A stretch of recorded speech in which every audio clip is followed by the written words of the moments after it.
By the time school was over, Ramona had forgotten about the pajamas in her desk, and that evening she was so busy practicing her name in cursive writing that they remained forgotten. No more babyish printing for Ramona. Mrs. Rudge had taught her to write in what Ramona used to call that rumply stuff, and write she did. She wrote in pencil, ballpoint pen, and crayon in any paper she could find. Paper bags, old envelopes, the backs of arithmetic papers, around the edge of the newspaper. She wrote her name with her finger in steam on the bathroom mirror when her father had taken a shower after work. Before supper, she wrote her name in dust on the top of the television set. After supper, she went outside where, beneath the porch light, she wrote Ramona Quimby in chalk on each of the front steps. When she came back into the house, she found her mother and Beezus on the couch studying pictures in a paperback book. Let me see too, said Ramona, wiping her chalky fingers on the seat of her slacks and twitching her nose. It's just a book on how to cut hair that I ran across, said Mrs. Quimby. I thought I would try to learn to cut Beezus's hair so it would look like the ice skater on television. See, Mother, said Beezus. First you twist the top hair up out of the way and cut the bottom hair first. I see, said Mrs. Quimby. That doesn't look so difficult. Ramona felt left out. Somehow that trip to the beauty school had brought her mother and Beezus closer together. They were friends again, close friends. Bedtime, Ramona, said Mrs. Quimby, still studying the book. A terrible thought crossed Ramona's mind. Her new pajamas! She had left them rolled up in her desk at school. Then Ramona had an even worse thought. This was Friday. She could not bring her pajamas home until Monday. How could she explain if her family found out? Ramona made up her mind right then and there that neither her parents nor Beezus would find out because she was going to keep those pajamas a secret. Without waiting for a second reminder, Ramona was in and out of the bathtub in no time. She could not locate the old pajamas she had taken off the night before, but she did come across another too small pair in a drawer. She put them on, turned off the light, hopped into bed, and pulled the covers up tight around her ears. But what if she fell asleep before her parents came in to kiss her good night? Ramona took no chances. Come and kiss me good night, she sang out, while hanging on tight to the sheets and blankets. Mr. Quimby was first. What's got into you, Ramona? He asked after he had kissed her. You forgot to beg to stay up just a little longer to watch TV or finish drawing a picture or read another chapter. You forgot to remind us you don't have to go to school tomorrow. Don't you feel good? Ramona giggled. Daddy, you're so silly. I feel fine. She was pleased that her father had noticed she now read books with chapters.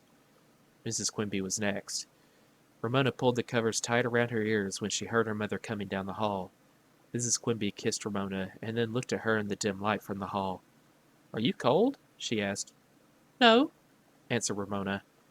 If you are, I can get another blanket from the linen closet, said Mrs. Quimby. Then she added, Nighty night, sweet dreams. That was close, thought Ramona with a twitch of her nose. When she said her prayers, she added a request at the end. Please, God, do not let anyone find out that I wore my pajamas to school. She felt that although God was probably too busy to think about her pajamas, asking would not hurt and might even help. Saturday morning she dressed in the closet and hid the two small pajamas in her bottom drawer. She was happy to discover that her father was home for the morning, even though he would have to work at the ShopRite market Saturday afternoon and evening. Today was going to be a good day. The sun was shining, the sidewalk dry, and her father could watch her skate. That is, she was happy until Mr. Quimby looked around the living room and said, This is a home, not a base camp. He had recently watched a television program on mountain climbing. Let's all pitch in and clean this place up. Ramona, pick up all the newspapers and magazines and dust the living room. Beezus, you can run the vacuum cleaner. Then both of you tackle your rooms. Change the sheets and straighten up. Every kettle must rest on its own bottom around here. He did not mention that this was one of his grandmother's sayings. Except for washing the egg beater in sudsy water so she could beat up a lot of suds, Ramona did not care much for housework. And this morning she longed to be outside racing up and down the sidewalk on her roller skates. However, she carried the old newspapers out to the garage without complaining, and hastily flicked a dust cloth around the living room, while Beezus plugged in the vacuum cleaner and made a growl back and forth across the carpet. Mr. Quimby went off to clean the bathroom while Mrs. Quimby was busy in the kitchen. In a playful mood, Beezus pushed the vacuum cleaner right up to Ramona's shoes. Ramona squealed as if she expected the vacuum cleaner to nibble her toes. Beezus pursued her with the vacuum cleaner. Around the carpet they went until Ramona said, "Ha ha, you can't catch me," and crawled behind the couch. Beezus returned to running the vacuum cleaner properly, back and forth in straight lines, the way their father mowed the lawn. Ramona sat hugging her knees behind a couch. She was in no hurry, as her father put it, to tackle her room. Ramona sat there behind the couch, a kettle resting on its bottom, thinking. She thought how embarrassed she would be if her family found out she had worn her pajamas to school. She thought about her mother and Beezus and what good friends they had become, almost as if they were the same age. As Ramona sat letting these thoughts slide through her mind, the telephone rang in the kitchen. Above the growl of the vacuum cleaner, she heard her mother say, "Why, hello," as if she were surprised to hear from the person calling. Who had surprised her mother? Ramona listened hard. Beezus must have been curious too, for she turned off the vacuum cleaner, which made eavesdropping easier for Ramona. "Oh? Yes. Yes. Oh, does she?" Mrs. Quimby went on in a friendly, polite voice, quite different from the friendly voice she used when she talked to her sister, the girl's Aunt Beatrice. Who does what? Ramona wondered, alert, since she was usually the one who had done something. Her mother laughed. Ramona felt indignant without knowing why. She could not think of anything she had done that anyone would telephone her mother about. Mrs. Quimby continued for some time, but Ramona could make no sense out of the conversation. Finally, her mother said, "Thank you for telling me, Mrs. Rudge." Then she hung up. The sound of her teacher's name gave Ramona a strange feeling, as if she were in an elevator that had suddenly gone down when she had expected it to go up. When she stopped feeling as if the floor had dropped beneath her, she was furious. So that was why her mother had laughed. Mrs. Rudge had told. She had telephoned her mother and tattled, and her mother thought it was funny. Ramona would never, ever forgive either of them. Never, never, never. Beezus turned on the vacuum cleaner again. Ramona crawled on her hands and knees from behind the couch and was surprised to see that her mother had come into the living room. "What have you been doing back there?" asked Mrs. Quimby. "Resting on my bottom," said Ramona with a scowl. Beezus switched off the vacuum cleaner again. Her turn had come to foresee an interesting argument. Ramona faced her mother. "Mrs. Rudge told," she shouted, "and she promised she would never tell. And then you had to go and laugh." "Now calm down." Mrs. Quimby plucked a fluff of dust from Ramona's sleeve. "I won't calm down," yelled Ramona so loud her father came down the hall to see what was going on. "I hate Mrs. Rudge. She's a tattletale. She doesn't love me, and she tells fibs." Ramona saw her mother and father exchange a familiar look that said, "Which of us is going to handle this one?" "Hate is a strong word, Ramona," said Mrs. Quimby quietly. "Not strong enough," said Ramona. "This looks like 9 on the Richter scale," said Mr. Quimby, as if Ramona were an earthquake. "And you and Daddy talk about me in your room at night," Ramona stormed at her mother. "Some day, Ramona," said her father, "you are going to have to learn that the world does not revolve around you." "I don't care what Mrs. Rudge says," shouted Ramona. "I didn't leave my pajamas at school on purpose. I forgot." Mrs. Quimby looked astonished. "Left your pajamas? What on earth are your pajamas doing at school?" She was plainly trying to stifle a laugh. Ramona was both surprised and bewildered. If her mother did not know about her pajamas, what could Mrs. Rudge have said? "What on earth are your pajamas doing at school?" Ramona's mother asked again.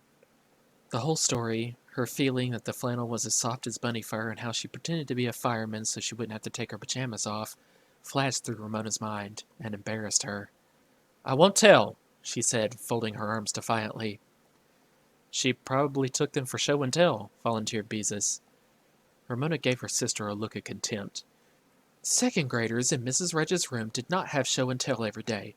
Only when someone had something really important and educational to bring, such as a butterfly that had hatched out of a cocoon in a jar. And Beezus should know that no second grader would take pajamas to school for show and tell. That would be too babyish, even for kindergarten. Beezus knew these things. She had been through them all. She was just trying to make Ramona look babyish. Ramona was about to shout, "I did not!" but decided this would be unwise. Beezus had supplied a reason, a very weak reason, why she might have taken her pajamas to school. Apparently Mrs. Quimby did not accept Beezus's explanation either, for she said, "Your pajamas did not get out of bed and run along beside you to school." "Oh well, I don't suppose it matters." Ramona scowled. Her mother need not think she could win her over by being funny. She was mad and she was going to stay mad. She was mad at Beezus for always being her mother's girl. She was mad at her teacher for telling her mother something. What? She was mad at her parents for not being upset because she was mad. She was mad at herself for letting it out that she had left her pajamas at school. Nobody likes me. Nobody in the whole world, said Ramona, warming to her subject as the cat walked disdainfully through the room, on his way to peace on Beezus' bed. Not even my own mother and father. Not even the cat. Beezus gets all the attention around here. Even Picky likes Beezus more than he likes me. She was pleased that her father stayed in the living room and she didn't lose any of her audience. You'll be sorry someday when I'm rich and famous. I didn't know you were planning to be rich and famous, said Mr. Quimby. Neither had Ramona until that moment. What do you mean I get all the attention around here? Demanded Beezus. Nobody takes my schoolwork to the refrigerator door. We can hardly find the refrigerator, it's so buried under all your drawings and junk. Both parents looked at Beezus in surprise. Why, Beezus, said Mrs. Quimby, I had no idea you minded. Well, I do, said Beezus crossly. And Ramona always gets out of things like washing dishes because she is too little. She'll probably still be too little when she's 80. See, said Ramona, Beezus doesn't like me because my artwork is stuck to the refrigerator. Her parents weren't supposed to feel sorry for Beezus. They were supposed to feel sorry for Ramona. I'm always in the way, said Ramona. You have to park me with Howie's grandmother so you can go to work, and Howie's grandmother doesn't like me. She thinks I'm so terrible she probably won't want me around anymore, and then there won't be anybody to look after me and you can't go to work. So there! Ramona flopped down on the couch, waiting for someone to tell her she was wrong. Ramona's mother and father said nothing. Everybody picks on me all the time, said Ramona. Maybe she really would be so bad, Mrs. Kemp would say. I simply cannot put up with Ramona another day. Silence. Ramona made up her mind to shock her parents. Really shock them. I'm going to run away, she announced. I'm sorry to hear that, said Mr. Quimby, as if running away were a perfectly natural thing to do. When are you leaving? Inquired Ramona's mother politely. The question was almost more than Ramona could bear. Her mother was supposed to say, Oh, Ramona, please, please don't leave me. Today, Ramona managed to say with quivering lips. This morning. She just wants you to feel sorry for her, said heartless Beezus. She wants you to stop her. Ramona waited for her mother or father to say something, but neither spoke. Finally, there was nothing for Ramona to do but get up from the couch. I guess I'll go pack, she said, and started slowly toward her room. No one tried to prevent her. When she reached her room, tears began to fall. She got out her Q-tip box with all of her money, 43 cents, in it. Still, no one came to beg her not to leave. She looked around for something in which to pack, but all she could find was an old doll's nursing kit. Ramona unzipped it and placed her Q-tip box inside. She added her best box of crayons and a pair of clean socks. Outside, she heard the cheerful sounds of roller skates on cement. Some children were happy. If nobody stopped her, where would she run to? Not Howie's house, even though Howie was no longer mad at her. His grandmother was not paid to look after her on Saturday. She could take the bus to Aunt Beatrice's apartment house, but Aunt Beatrice would just bring her back home. Maybe she could live in the park and sleep under the bushes in the cold. Poor little Ramona, all alone in the park, shivering in the dark. Well, at least it was not raining. That was something. And there were no big wild animals, just chipmunks. She heard her mother coming down the hall. Tears stopped. Ramona was about to be rescued. Now her mother would say, Please don't run away. We love you and want you to stay. Instead, Mrs. Quimby walked into the bedroom with a suitcase in one hand and 2 bananas in the other. You will need something to pack in, she told Ramona. Let me help. She opened the suitcase on the unmade bed and placed the bananas inside. In case you get hungry, she explained. Ramona was too shocked to say anything. Mothers weren't supposed to help their children run away. You'll need your roller skates in case you want to travel fast, said Mrs. Quimby. Where are they? As if she were walking in her sleep, Ramona pulled her roller skates from a jumble of toys in the bottom of her closet and handed them to her mother, who placed them at the bottom of the suitcase. How could her mother not love a little girl like Ramona? Always pack heavy things at the bottom, advised Mrs. Quimby. Now, wear your boots in case it rains. She looked around the room. And don't forget your Betsy book. And your little box of baby teeth, you wouldn't want to leave your teeth behind. Ramona felt she could run away without her old baby teeth, and she was hurt that her mother did not want to keep them to remember her by. She stood watching while her mother packed briskly and efficiently. You will want elephant in case you get lonely, said Mrs. Quimby. When Ramona said her mother did not love her, she had no idea her mother would do a terrible thing like this. And her father, didn't he care either? Apparently not. He was too busy scrubbing the bathroom to care that Ramona was in despair. And what about Beezus?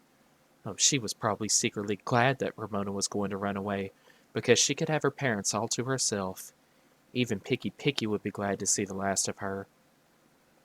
As Ramona watched her mother fold underwear for her to take away, she began to understand that deep down inside, in the place where her secret thoughts were hidden, she had never really doubted her mother's love for her. Not until now. She thought of all the things her mother had done for her.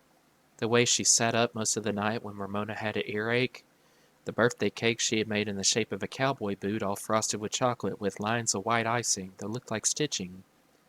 That was the year she was 4 and had wanted cowboy boots more than anything, and her parents had given her real ones as well. She thought of the way her mother reminded her to brush her teeth. Her mother would not do that unless she cared about her teeth, would she? She thought of the time her mother let her get her hair cut at the beauty school, even though they had to scrimp and pinch.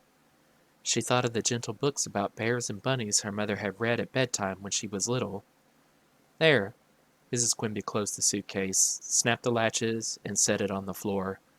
Now you are all packed. She sat down on the bed. Ramona pulled her car coat out of the closet and slowly put it on, one arm and then the other.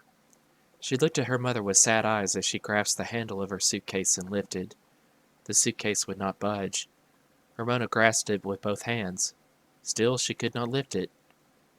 Hope flowed into Ramona's heart. Had her mother made the suitcase too heavy on purpose? She looked closely at her mother, who was watching her. She saw, didn't she? A tiny smile in her mother's eyes. You tricked me, cried Ramona. You made the suitcase too heavy on purpose. You don't want me to run away. I couldn't get along without my Ramona, said Ramona's mother. She held out her arms. Ramona ran into them. Her mother had said the words she had longed to hear. Her mother could not get along without her. She felt warm and safe and comforted, and oh, how good her mother smelled, so clean and sweet like flowers. Better than any mother in the whole world. Ramona's tears dampened her mother's blouse. After a moment, Mrs. Quimby handed Ramona a Kleenex. When Ramona had wiped her eyes and nose, she was surprised to discover that her mother had tears in her eyes, too. Mama, said Ramona, using a word she had given up as babyish, why did you do that? Because I could see that I couldn't get any place arguing with you, said her mother. You wouldn't listen. The truth made Ramona uncomfortable. Why did Mrs. Rudge phone? She asked, to change the subject. Mrs. Quimby looked concerned. She called to say that she had noticed you twitching your nose a lot. Daddy and I have noticed it too, and she wondered if something was making you nervous. She wondered if perhaps you needed a shorter day in school. And a longer day with Howie's grandmother? What a terrible idea. School is easy, said Ramona, not mentioning spelling, which after all might be easy if she paid more attention to it. Have you any idea what makes you twitch your nose? Asked Mrs. Quimby gently. I noticed you twitched it 3 times during breakfast. Ramona was surprised. Maybe she had twitched it so much she could twitch without knowing it. Of course I know why, she said. I was pretending I was a rabbit. A baby rabbit, because you call me a little rabbit sometimes. This time Ramona did not mind when her mother laughed. She laughed a bit too, to show that she now thought pretending to be a baby rabbit seemed silly, as if it were something she had done a long time ago when she was little. Rabbits are nice, said Mrs. Quimby, but I prefer a little girl. My little girl. Really, said Ramona, even though she knew her mother spoke the truth. I'm glad to know you were a little rabbit, said Ramona's mother. I was afraid my working full-time might be too much for you, and just when we have decided Daddy will quit his job at the market and go back to school. Ramona was astonished. School? You mean do homework and stuff like that? Daddy? I expect so, answered Mrs. Quimby. Why does he want to go and do a thing like that? Ramona could not understand. To finish college, her mother explained, so he can get a better job, he hopes, one that he likes. So this was what her parents had been talking about at night in their room. Will he have to go away? Asked Ramona. No, he can go to Portland State right here in town, explained Mrs. Quimby. But I will have to go on working full time, which I want to do anyway because I like my job. Do you think you can manage to get along with Mrs. Kemp? Ramona thought how much happier her family would be if her father never came home tired from working in the express line again. Of course I can, she agreed with courage. I've gotten along, sort of, so far. After this, she would stay away from peking shears and bluing. As for Willa Jean, maybe she would go to nursery school and learn to shape up. Yes, Ramona could manage. And I guess we'll have to scrimp and pinch some more, she said. That's right, scrimp and pinch and save as much money as we can while Daddy is studying, even though he hopes to find part-time work after school starts, said Mrs. Quimby. And by the way, you don't have to tell me if you don't want to, but I am curious. Why are your pajamas at school? Oh, Ramona made a face. It all seemed so ridiculous now. She gave her mother the shortest possible explanation. Mrs. Quimby did not seem upset. She merely said, What next? And laughed. Did Mrs. Rudge say anything about my spelling? Ramona hesitated to ask the question, but she did want to know the answer. Why, no, said Mrs. Quimby. She didn't even mention spelling, but she did say you were one of her little sparklers who made teaching interesting. And with that, Ramona's mother left the room. A little sparkler. Ramona liked that. She thought of the last 4th of July when she had twirled through the dusk, a sparkler fizzing and spitting in each hand and leaving circles of light and figure eights, as she had spun across the front yard until she had fallen to the grass with dizziness. And now she was one of Mrs. Rudge's little sparklers. Ramona held out her arms and twirled across the room, pretending she was holding sparklers. Then she seized a pencil and paper that were lying on her bureau and wrote her name in good, bold cursive. There, a girl who was a sparkler needed a name that looked like a sparkler, and that was the way Ramona Quimby was going to write her name. Went the roller skates out on the sidewalk. Ramona opened the suitcase and pulled out her skates.